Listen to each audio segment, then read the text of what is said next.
So let's talk about a major shakeup in Indian higher education that's been stopped dead in its tracks.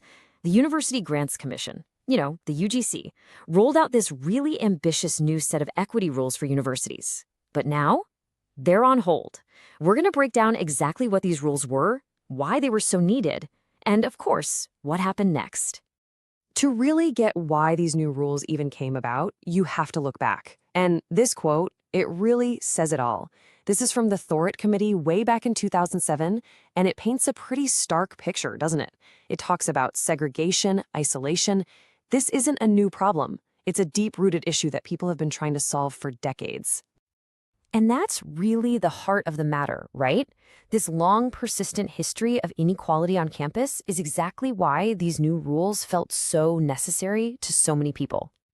And look, the impact of this discrimination is severe. This isn't just about hurt feelings.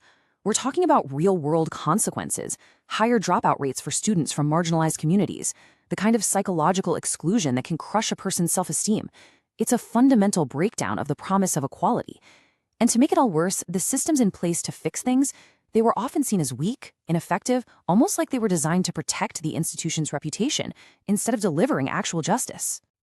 So, in response to this really long-standing problem, the UGC proposed what it saw as a truly comprehensive solution, a completely new set of rules designed from the ground up to build a new framework for equity. And here they are, officially called the Promotion of Equity in Higher Education Institutions Regulations 2026. The whole idea here was to create a legally enforceable system, something with real power, to boost fairness and inclusion across every single university and college in India. Now, this was a huge shift from how things were done before. On one hand, you had the old way, advisory cells with pretty limited powers, inconsistent from one campus to the next. But the 2026 regulations, they were mandatory for everyone. We're talking legally enforceable rules, strict penalties, and a shift from just reacting to problems to proactively promoting equity. So the big change here, we're moving from just suggesting things to actually enforcing them. And that enforcement had some serious teeth. I mean, look at this. Institutions that didn't comply could be cut off from UGC funding, stopped from offering degrees, or even lose their official recognition altogether. The message was crystal clear. Equity isn't optional anymore. Okay, so the rules have teeth. But how are they actually supposed to work on the ground? Let's get into the nitty-gritty of this new equity framework.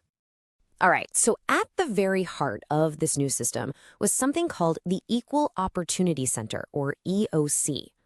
The plan was for every single higher education institution to have one.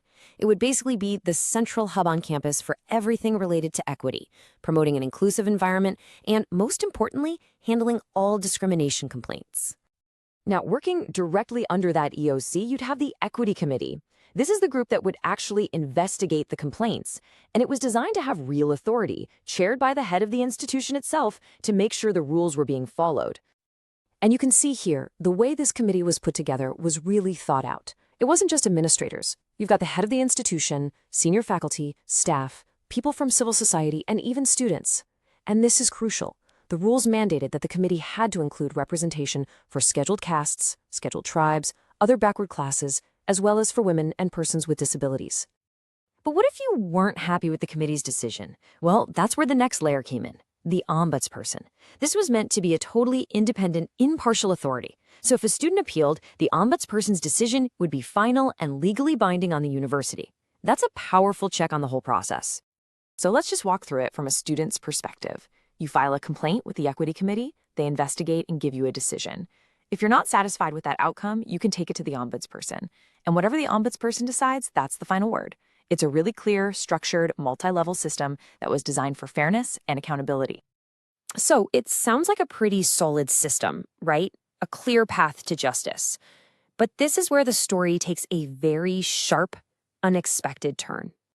Because just as all of this was about to kick off, the Supreme Court of India stepped in and hit the pause button. That's right, a stay was issued, effectively freezing the implementation of these regulations across the entire country.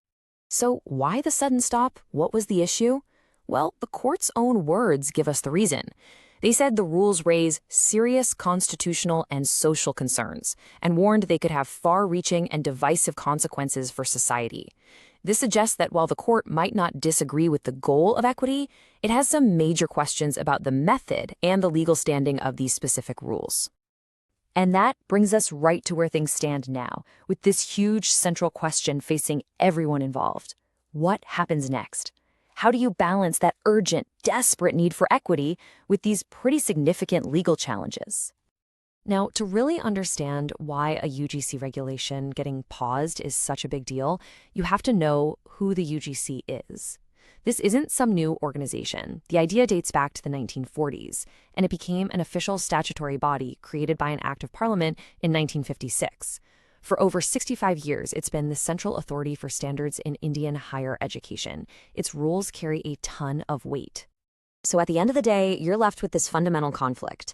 On one side, you have this massive push for equity, rules designed to finally tackle deep-rooted discrimination and create a real system for justice. And on the other side, you have the Supreme Court's very serious concerns about legal validity and the potential for social division. And so we're left with this massive hanging question. With these incredibly detailed, comprehensive new rules now stuck in limbo, how will India's universities move forward? How will they ensure that constitutional promise of equity and justice for every single one of their students? The problem, as we know, is still there. But the solution? Well, that's now more uncertain than ever.